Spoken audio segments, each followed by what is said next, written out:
বাংলাদেশে বছরের পর বছর ধরে সনাতনী হিন্দুদের অত্যাচার করা হচ্ছে এবং সেই অত্যাচার মুখ বুজে সহ্য করেনি চিন্ময় কৃষ্ণ প্রভু তিনি প্রতিবাদ করেছিলেন, তাই তিনি আজ গ্রেপ্তার হয়েছেন। তিনি গ্রেপ্তার হওয়ার সঙ্গে সঙ্গে বাংলাদেশের সংখ্যা আমরা দেখেও শিখছি, আমরা ঠুকেও শিখছি। আর বাড়িতে ঢুকবো না, দেওয়ালে পিঠ থেকে গিয়েছে, আমাদের দাবাইয়া রাখা যাবে না। আমরা বেরিয়ে পড়েছি আর রাস্তায় নেমে আন্দোলন করছে, গোটা বাংলাদেশ জুড়ে আন্দোলন করছেন সনাতনী হিন্দুরা।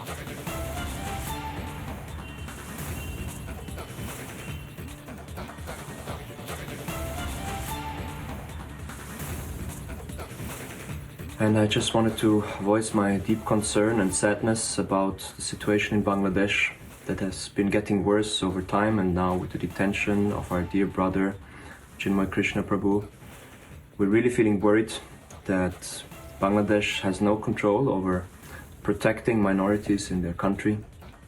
And we just want to express our firm conviction that it is the duty of any government of the world to protect civil and social peace, and especially for those individuals who just give their lives in the service of God to make peace in the world and to help humanity to uplift the consciousness. And in this way, I pray and hope that the authorities in Bangladesh will really take serious consequences, actions against the threats and the killing of our devotees. Hare Krishna. এইভাবে হিন্দু সনাতনী প্রচারক প্রভুদেরকে মিথ্যা মামলায় জেলে পোরা, এ জিনিস আমরা বিগত দিনে দেখিনি। আমরা পরিষ্কারভাবে বলেছি, এনাপি জানাপ বন্ধ করুন এই নিধন, এবং আমরা বলেছি যদি না করেন এবং চিন্ময় কৃষ্ণ প্রভুকে মুক্তি না দেন, তার বিরুদ্ধে কোনো অভিযোগ নেই, অভিযোগ প্রমাণিত হয়নি, তিনি একজন বাংলাদেশের রাষ্ট্রবাদী বৈষ্ণব ভাগবত প্রচারক, তাই তাকে যে অপবাদে করা হয়েছে এটা সম্পূর্ণভাবে তালিবান, আইএস এবং মৌলবাদী শক্তির পদধ্বনি শোনা যাচ্ছে। বাংলাদেশে যে ঘটনা ঘটছে তা নিয়ে ব্যক্তিগতভাবে বলুন, আমি অত্যন্ত চিন্তিত এবং মানসিকভাবে পীড়িত।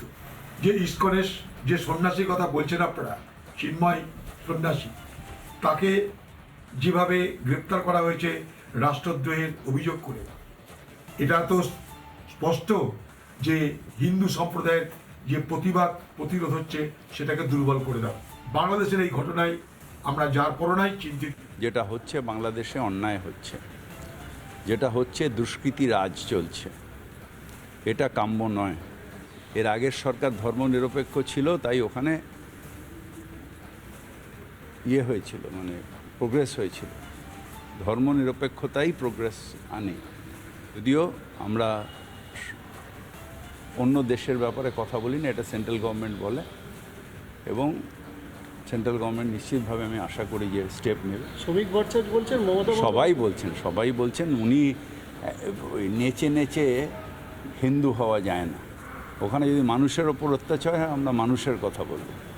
উনি হিন্দু মুসলমান দেখেন আর আমরা মানুষ দেখি, এটাই তফাৎ। নানা ধরনের কন্টেন্ট দেখার জন্য লাইক করুন, শেয়ার করুন আমাদের ফেসবুক পেজ, সাবস্ক্রাইব করুন আমাদের ইউটিউব চ্যানেল। পাশাপাশি অন্যান্য ব্রেকিং নিউজের জন্য অবশ্যই চোখ রাখুন রিপাবলিক বাংলায়।